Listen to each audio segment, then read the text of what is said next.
এখান দিয়ে হাঁটতে গেলে আমরা আছাড় খেয়ে পড়ে যাই। চারপাশে কোনো পানি নেই, আমাদের এখানে মনে হয় যে বর্ষা হয়ে গেছে। আমাদের আসা কষ্ট হয়ে যায়, বৃষ্টি হলে পানি জমে বর্ষার মতো হয়ে যায়।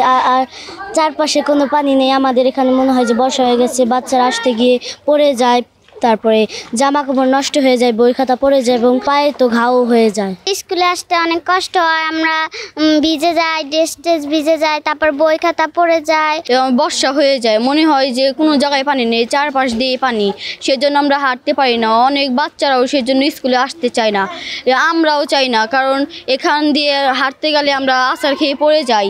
তারপরে আমাদের স্কার্ট জামা কাপড় বই খাতা সব ভিজে পানি জমে যায়, আমাদের আসা কষ্ট হয়ে যায়, স্যার ম্যাডামদের আসা কষ্ট হচ্ছে, আমাদের জামা কাপড় ভিজেও যায়, আবার আমাদের বই খাতা সব পানিতে পড়ে যায়। সরকার যদি কোনো ব্যবস্থা করতো তাহলে আমাদের পক্ষে ভালো হতো। তারা যদি হোঁচট খেয়ে পড়ে যায় তাহলে তাদের সমস্যা হবে, পায়ে ঘা উঠে যায়, আসতে গেলে পড়ে যায়, বই ভিজে যায়, স্কুল ড্রেস ভিজে যায়, সম্পূর্ণটাই সমস্যার সৃষ্টি হয়।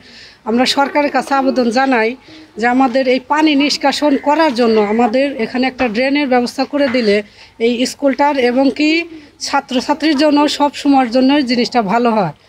বসুন্ধরা টিস্যু, অশুদ্ধতার বিরুদ্ধে এক বিন্দুও ছাড় নয়। বাচ্চারা যে স্কুলে আসবে সে প্রায় প্রত্যেক দিন 3-4টা বাচ্চা আমার এখানে পড়ে যায়, বই খাতা ভিজে যায়, ওদের পোশাক ভিজে যায়। অনেক বাচ্চা পায়ে একটু ব্যথাও পেয়েছে, অনেক বাচ্চা ওদের আসতে অভিভাবকরা একটু ভয়ের চিন্তা থাকে যে ছোট ছোট বাচ্চারা, শিশু শ্রেণীতে বাচ্চারা আছে, ওরা তো সাঁতার শিখে নাই, 1-2তেও বাচ্চা আছে, কিছু বাচ্চা সাঁতার শিখে নাই। ওরা যখন স্কুলে আসে পরে অভিভাবকরা যে চিন্তা করে যে বাচ্চাগুলো যদি পড়ে যায় তাহলে কি হবে, এই জন্য অনেক বাচ্চা আসতে দেয় না অভিভাবকরা, যার কারণে আমার স্কুলের উপস্থিত হার অনেক কম। শিক্ষার ওদের যে শিখন ফলটা অনেক ঘাটতি হচ্ছে। যে স্কুলের সামনে ঊর্ধ্বতন কর্তৃপক্ষ যদি একটা ড্রেনের ব্যবস্থা করে দিত, ড্রেনের ব্যবস্থা করে দিলে পানিগুলো দ্রুত নিষ্কাশনের ব্যবস্থা হয়ে যেত।